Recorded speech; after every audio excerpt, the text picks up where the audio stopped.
오늘 복된 하나님의 말씀은 로마서 6장 1절부터 11절까지입니다. 5장 20절 21절에서 무슨 이야기를 바울이 했느냐. 율법이 더한 것은 죄를 더하게 하려 함이라. 그러나 죄가 더한 곳에 은혜가 더욱 넘쳤다. 그런 이야기를 했어요. 그러니까 사람들이 오해하는 경우가 있어요.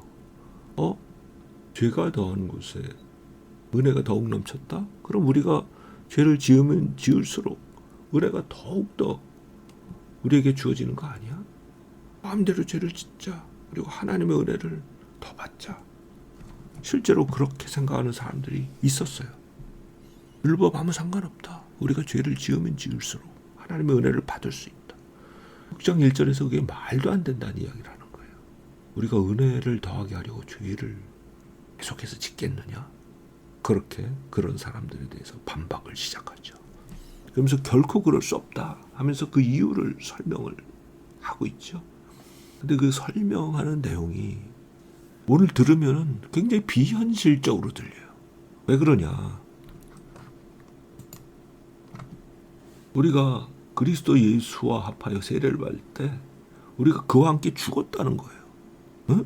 나 지금 이렇게 펄펄 살아있는데 예수께서는 2000년 전에 십자가에서 죽으셨는데 내가 그분과 함께 죽었다? 이게 무슨 얘기냐?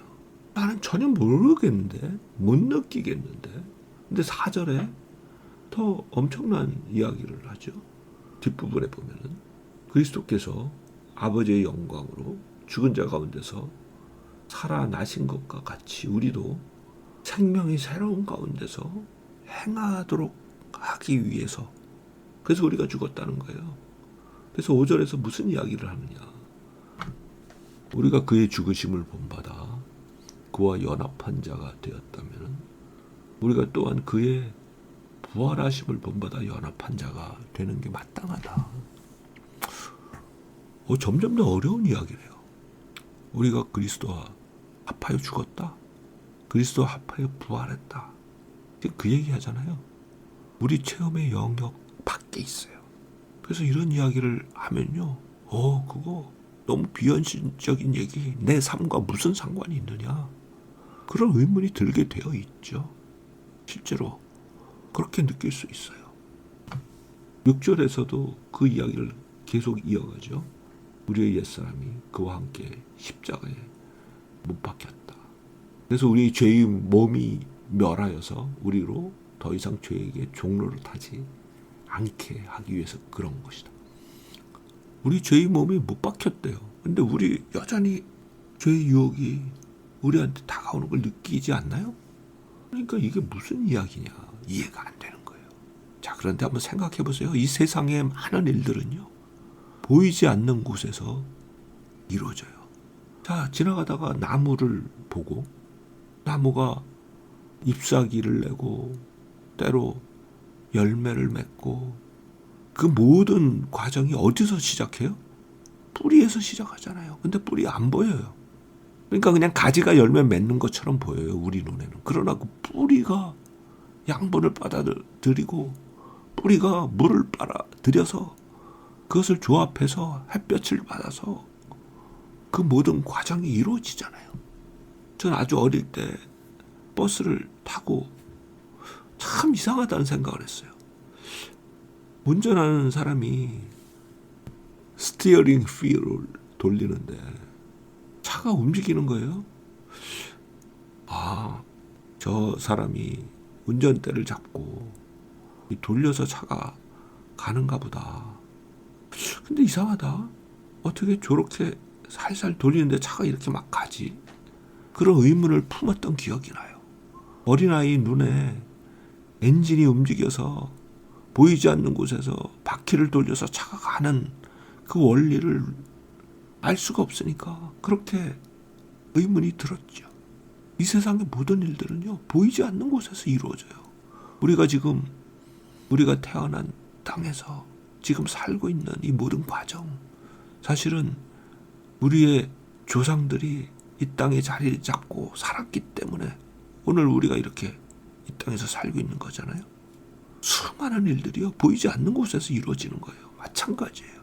진짜 중요한 피족의 역사를 바꾼 하나님이 사람이 되신 분 예수께서 십자가에 죽으시고 부활하신 그 사건이 모든 역사의 흐름을 바꿨고 우리 인생의 존재 자체를 바꾼 사건이었던 거예요. 그가 죽으심으로 모든 인간은 그 안에서 죽었어요. 그가 살아나심으로 그와 연합한 자들은 그와 함께 살아났어요. 그런데 그 혜택을 모두가 누리는 게 아니에요. 누가 누리냐? 믿음으로 그리스도와 연합한 자들. 믿음으로 이 사실을 받아들이고 그 믿음 가운데 행하는 자들. 그런 자들은 진짜 예수께서 죽으셨을 때 죽었고, 그래서 저희 몸이 멸하였고, 예수께서 부활하셨을 때 다시 살아났고, 그래서 생명의 새로운 가운데 살아가는 존재로 바뀐 것을 실제 삶에서 경험하고 체험하고 느끼고 그 결과를 보면서 살아갈 수 있는 거라고요. 그래서 어떻게 하라고 지시하느냐? 11절에 너희 자신을 죄에 대하여 죽은 자요, 그리스도 예수 안에서 하나님을 대하여는 산 자로 여겨라. 여겨라는 게 무슨 뜻이에요?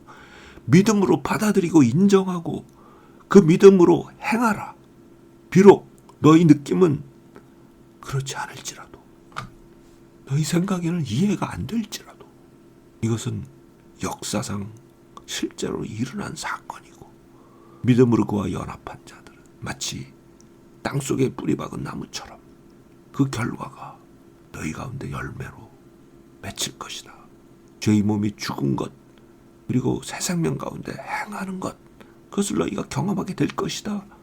그러므로 너희 자신을 그리스도 예수 안에서는 죄에 대하여 죽은 자로, 또 하나님을 대하여는 산 자로 여겨라.